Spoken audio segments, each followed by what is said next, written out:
ഭിന്നശേഷി വിഭാഗക്കാരുടെ ദേശീയ ബഹുമതിയായ ശ്രേഷ്ഠ ദിവ്യാംഗ് പുരസ്കാരം ഇന്ത്യൻ പ്രസിഡന്റിൽ നിന്നും ഏറ്റുവാങ്ങിയ ശ്രേയസ് കിരണിനെ വടക്കാഞ്ചേരി നഗരസഭാ ചെയർപേഴ്സന്റെ നേതൃത്വത്തിൽ CPIM പ്രവർത്തകർ ആദരിച്ചു. സംസാരിക്കാനുള്ള പരിമിതിയെ മറികടന്ന് സംഗീതം പഠിച്ച ശ്രേയസ് നിരവധി പാട്ടുകൾ ഹൃദ്യസ്ഥമാക്കി. കരോക്കെ വെച്ച് പാടുന്നതിൽ മികവ് പുലർത്തുന്നു. ഒരു വരി പോലും നോക്കാതെ പാട്ടുകൾ ഓർത്തെടുത്ത് പാടുന്നതിൽ സവിശേഷമായ കഴിവുണ്ട്.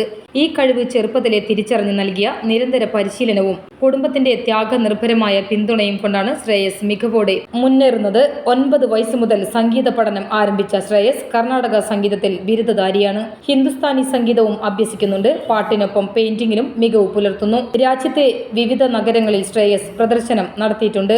എങ്കക്കാട് പരേതനായ അടാട്ടുവളപ്പിൽ മുകുന്ദന്റെയും സുമതിയുടെയും മകളായ ശ്രീജയുടെ മകനാണ് ശ്രേയസ് കിരൺ. ഓറിയന്റൽ ഇൻഷുറൻസിലെ ജീവനക്കാരിയായിരുന്ന ശ്രീജ മകന്റെ കാര്യങ്ങളിൽ കൂടുതൽ ശ്രദ്ധിക്കുന്നതിനായി സ്വയം വിരമിച്ചു. പോസ്റ്റൽ വകുപ്പിൽ ജീവനക്കാരനായ സുധീറാണ് ശ്രേയസിന്റെ അച്ഛൻ. സഹോദരൻ ശശാങ്ക് കിരൺ കാനഡയിൽ ബിരുദ വിദ്യാർത്ഥിയാണ്. തൃശൂർ പൂങ്കുന്നത്താണ് ഈ കുടുംബം താമസിക്കുന്നത്.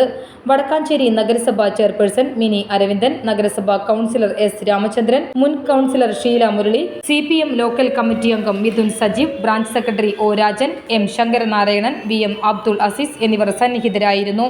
ശ്രേയസിനെ ആദരിക്കുന്നതിനോടൊപ്പം ഈ അതുല്യ പ്രതിഭയെ വാർത്തെടുക്കുന്നതിൽ കഠിന പ്രയത്നം നടത്തിയ മാതാപിതാക്കളെയും കുടുംബത്തെയും എത്ര അഭിനന്ദിച്ചാലും മതിവരില്ലെന്ന് മിനി അരവിന്ദൻ പറഞ്ഞു.